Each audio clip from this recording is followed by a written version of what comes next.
Hello, hello, hello. Hello, hello, hello. Hello, hello, hello. Hello. So today I want to share with you a tip on after me creating this work or window manager. I want to share with you this what you can do with it. You know, I basically have this on top. I have this windows on top. It's super toggle to keep on top. By the way, this setting. A lot of these are still the default awesome window manager setting. This is not, obviously. So yeah, so I have this window on top, and I can use pure reference in the background, and I can minimize this and maximize this, which is amazing.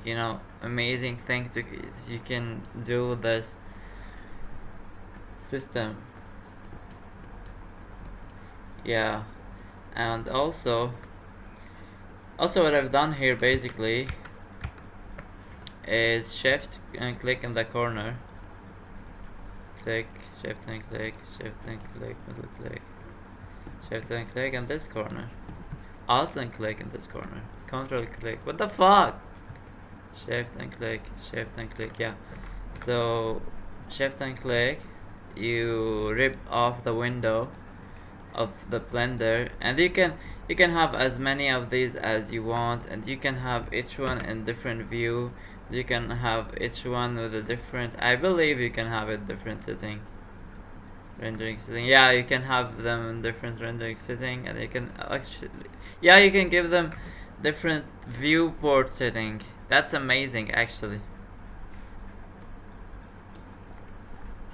If you want to have a different matcap, you can have different matcap, and you can run a camera.